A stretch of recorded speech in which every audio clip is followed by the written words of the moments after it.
Hello dear kids, welcome back to the Acknowledge series by Amit Publishing House, and today we are going to do book 6.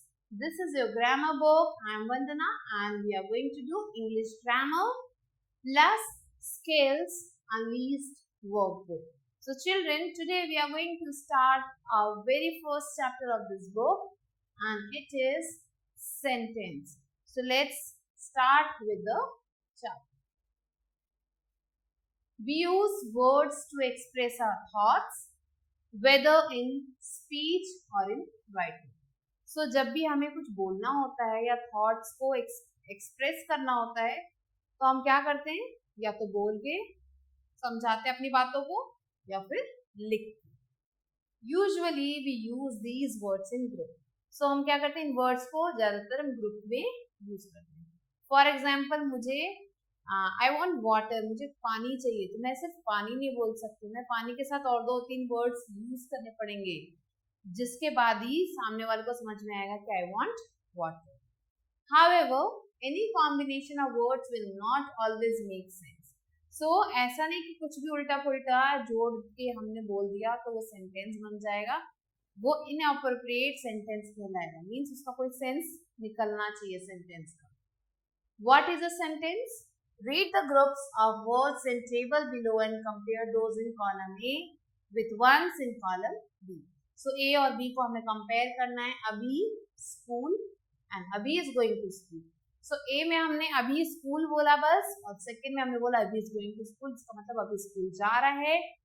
When an ant and when an ant gathered food. Sri Lanka island and is Sri Lanka is an island. Likes brother cold coffee. My brother likes cold coffee.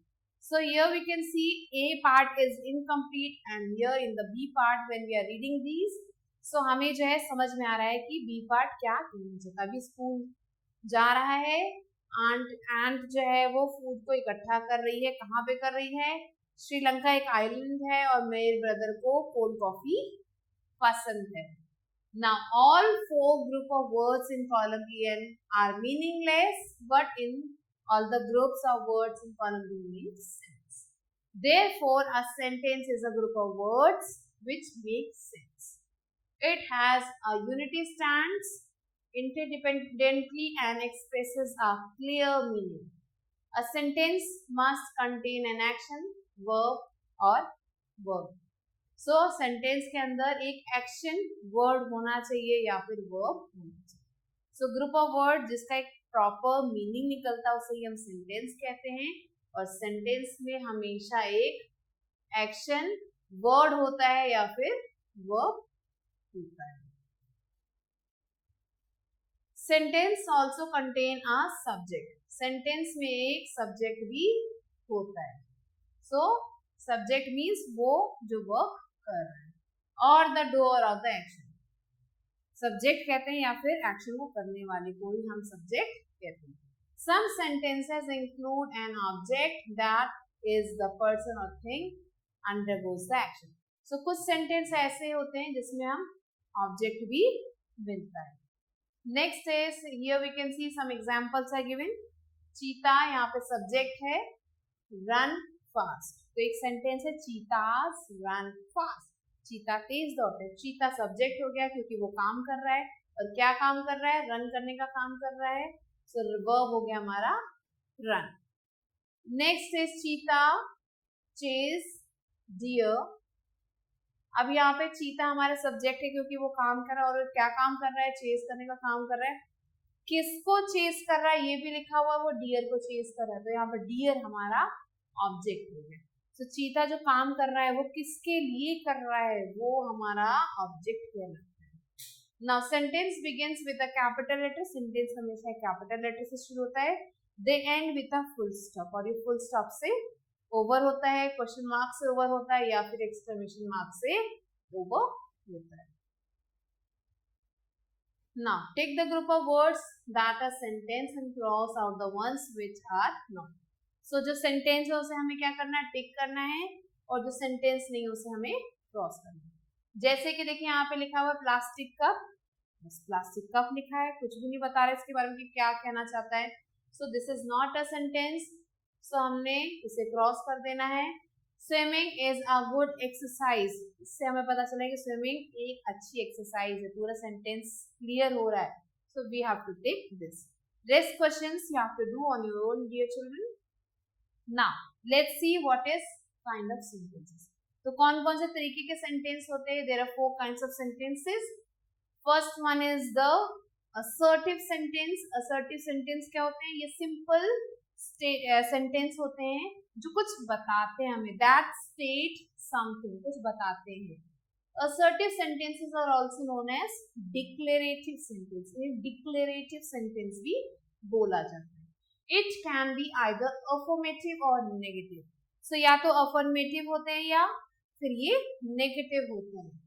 It ends with a full stop, और ये हमेशा full stop से end होते हैं। For example, we bought a Japanese television, barking dogs seldom bite। So ये क्या है? ये दोनों सेंटेंस हमें बता रहे हैं कि हम एक टीवी लेके आए, नॉर्मल सा एक सेंटेंस है। सो ऐसे सेंटेंस को हम असर्टिव सेंटेंस कहते हैं। सेकंड है एक कहावत, और ये भी एक नॉर्मल सेंटेंस है। सो हम इसे असर्टिव या फिर डिक्लेरेटिव भी कहते हैं। नेक्स्ट कम्स द इंटेरोगेटिव, जिसमें क्वेश्चन पूछा जाता है।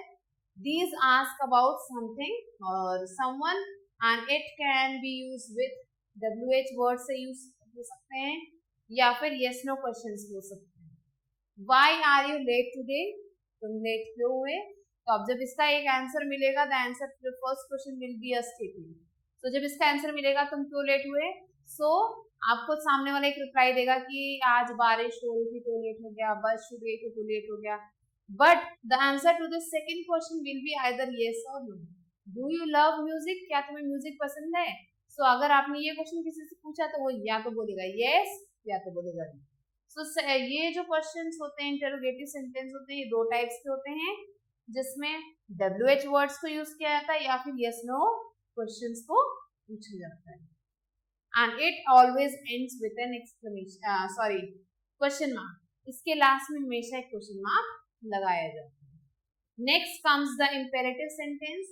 ये सेंटेंस जो है या तो रिक्वेस्ट करने के लिए यूज होते हैं या फिर कमांड देने के लिए यूज होते हैं या फिर एडवाइस देने के लिए। रिक्वेस्ट करने के लिए प्लीज, कमांड देने के लिए you have to do this, और एडवाइस देना, नसीहत देना है कि नहीं तुम्हें ये करना चाहिए।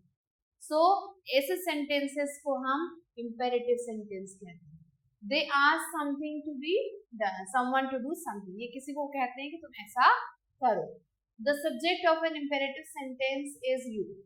So imperative sentence में हमेशा जो सब्जेक्ट होता है वो you होता है। क्यों? क्योंकि हम नसीहत किसे देते हैं? सामने वाले को देते हैं। रिक्वेस्ट किससे करते हैं? सामने वाले से करते हैं कि प्लीज मेरे लिए ये कर दो या प्लीज ये ला। सो जो सामने पर्सन है वो कौन है? वो you है। सो इसलिए सामने वाले को हम यहाँ पे कोई भी सेंटेंस ऐसे सेंटेंस बोलते हैं, इसका मतलब you is the subject here. And you लिखा हुआ नहीं होता हमारे सेंटेंस में, हमें you we have to state और understand this. Now stand up, command दे रहे हैं, please pass me that book, do not play in the sun. So यहाँ कमांड, यहाँ रिक्वेस्ट और यहाँ एडवाइस को यूज किया गया है, और इन तीनों में लिखा गया है कि स्टैंड अप किसको कहा जा रहा है, प्लीज पास मी बुक किसको कहा जा रहा है, या do not play in the sun किसको कहा जा रहा है? सामने वाले पर्सन को कहा जा रहा है। सो इन तीनों में जो हमारा सब्जेक्ट है वो है you. Next is exclamatory sentence. It expresses strong and sudden feeling. इसमें फीलिंग की बात होती है जब, तब हम एक्सक्लेमेटरी सेंटेंस को यूज करते हैं। An exclamatory sentence ends with an exclamation mark। इसके लास्ट में एक exclamation mark लगा होता है। What a beautiful flower, कितना सुंदर फ्लावर है। अब यहाँ पे ये नहीं कि ये पूछ रहा है कि कैसा फ्लावर है, ये कह रहा है कि कितना सुंदर फ्लावर है। यहाँ पे what से भले ही शुरू है बट ये क्वेश्चन नहीं पूछ रहा है। तो ऐसे सेंटेंस में हमें लास्ट में exclamation mark लगाना होता है।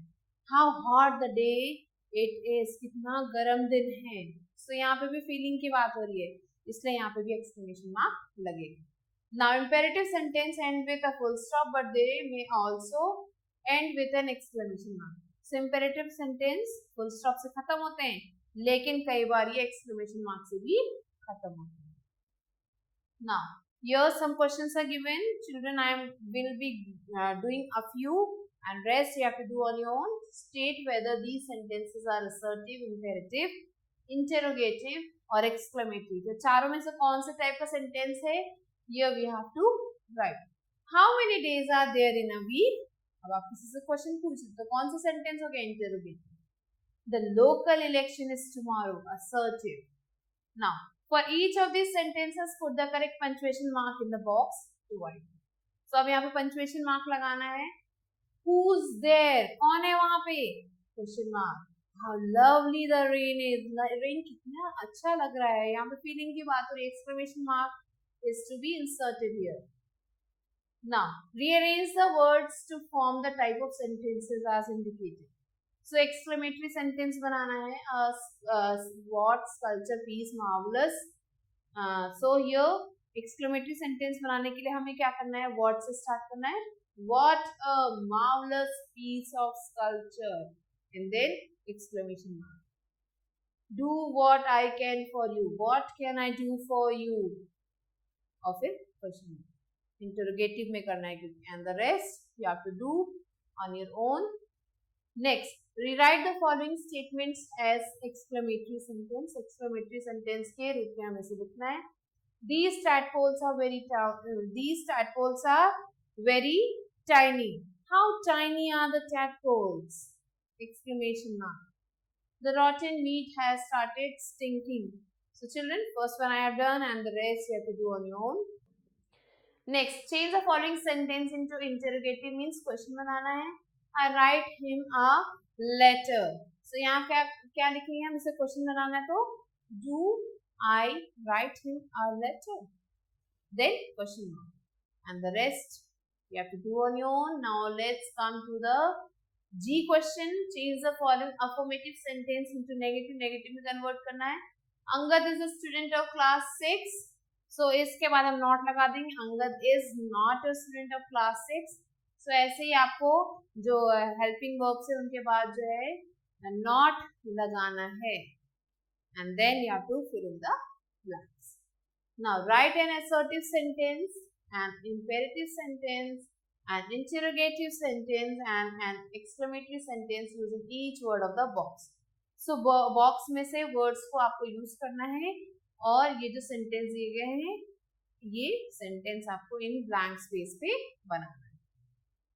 So children, this was our first chapter that we have completed. I hope that you have understood sentence and you will have to complete the given work that is given in your book.